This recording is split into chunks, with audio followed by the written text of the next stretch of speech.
Good morning. It is Tuesday, the 16th of June 2020, which, unless I am very much mistaken, makes this episode 16 of Notes from a Scottish Author with me, Barry Hutchison, aka JD Kirk. Today I'm going to continue with my writing tips. The last couple of days we spoke about characters. Today we're going to talk about opening lines. The most important sentence in your book is the first sentence, I would argue. Because if people pick that book up, or if they go to Amazon and do the look inside, and they read that first line, if that first line doesn't interest them in any way, they will put that book down. They will not purchase that book. So in order to get your reader hooked into your story, your first sentence has to be interesting. Your first sentence, your first paragraph, your first page are some of the most important elements of your entire story. So what makes a good opening sentence? Well, I like to think that I'm okay at opening sentences. That's one of the things that I've always focused on in my books. A good opening sentence to me is one that implies a question.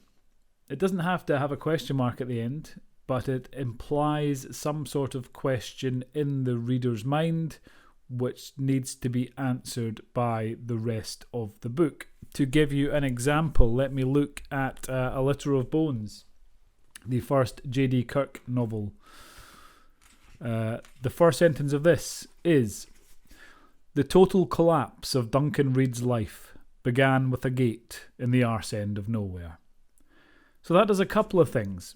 It implies a question. Why is his life collapsed? What's going to happen at this gate, or what involvement does this gate have in the total collapse of this man's life? Who is Duncan Reid is another question that is implied. But what it also does is it helps set the tone of that book. So the arse end of nowhere suggests there's going to be an element of humour involved. It's quite a funny little sentence, certainly with the contrast of the total collapse of someone's life, and then in the arse end of nowhere, suggests that balance, or walking that line between drama and comedy, which I think the J.D. Kirk books do, or at least that's what I try to do with them. So it introduces the tone. It implies a sense of Scottishness, I think, to it. The arse end of nowhere strikes me as quite a Scottish phrase. I may be wrong in that. That may be a phrase that is used commonly elsewhere in the world, but it felt quite Scottish to me. So that did a few things in quite a short amount of time. It implied at least one question, probably two. What is going to happen to this man, and who is this man? And it set up the tone of the book as well in that one sentence, because I'm exceptionally talented. So let's look at The Spectre Collectors, one of my children's books. Spectre Collectors, Too Ghoul for School, published by Nosy Crow, and it has lovely green around the edges. If you're on YouTube, you can see that. If you're in the podcast, just take my word for it. It has green page edges, which is nice. Okay, first sentence of this one. Denzel Edgar was halfway through some particularly unpleasant maths homework when he saw the ghost. That's the opening sentence to that book. Again, a couple of questions in that is like, what's this ghost doing? What's happening there? The question being, what is this world we have found ourselves in, where the supernatural stuff happens? Is Denzel Edgar used to seeing ghosts? Is this a new experience for him? Who is Denzel Edgar? It establishes that he's a child. He's doing his maths homework. It does a few things. Asks a few questions, introduces a character, all that stuff. Space Team.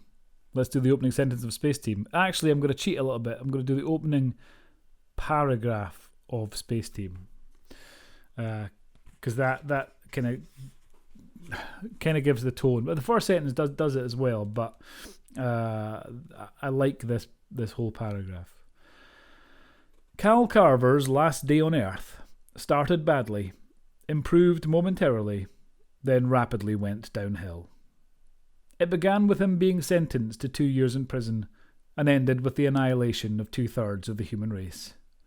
Somewhere in between, there was a somewhat enjoyable moment when he ate a lemon drop, but otherwise, it was a pretty grim 24 hours all round. So that's the opening paragraph. The opening sentence is just that first part. Cal Carver's last day on Earth started badly, improved momentarily, then rapidly went downhill. Again, lots of questions implied there. Why is it his last day on Earth? Does that mean he's going to die? In this case, it doesn't. In this case, it means he's going to go into outer space. There's that question. Again, who is Cal Carver? How did his day improve momentarily? What made the day so bad, other than it being his last day on Earth? Lots of questions implied, and it also, again, establishes the tone of the book. We get the feeling this is not straight drama, shall we say, particularly with the somewhat enjoyable moment when he ate a lemon drop. But otherwise, it was a pretty grim 24 hours all round. So again, that implies that level of humour. And finally, I'm going to read the intro to Space Team, The Wrath of Vajazzle, the second Space Team novel. Where are we? I tried to get a mirror of the first book actually a little bit in this one. That was deliberate. Cal Carver was rapidly coming to the conclusion that he didn't like the ceiling. So that's the first sentence. The first paragraph goes on. The first couple of times he'd hit it, it hadn't been too bad. But now, after the 8th or 9th time of smashing face first into the thing, the novelty had really started to wear off. So that's the opening paragraph. So again, questions implied. Why is he hitting the ceiling? Or why doesn't he like the ceiling is the question in the first one. How has he come to the conclusion that he does not like the ceiling? What is that about? Who would decide they don't like a ceiling and why? And that's kind of answered in the next part, in that he's smashing face first into the thing. But the implied question from there is, why is he smashing face first into the thing? So to find that out, we need to keep reading. Because we as humans, we don't like an unsolved mystery, which is why people read crime books. If there is a mystery established, if there is a question asked, we have a deep-rooted desire to know what the answer to that question is. That's what's driven the human race throughout its entire history, really, is that pursuit of knowledge. So if you can pose a question in your opening sentence, in your opening paragraph, in your opening page, if that is a question that is likely to keep people reading to figure out what the answer is, then you've got them. You have got your reader hooked, and you can, as long as you deliver on that, as long as you answer that question at some point in your book, then they will keep reading.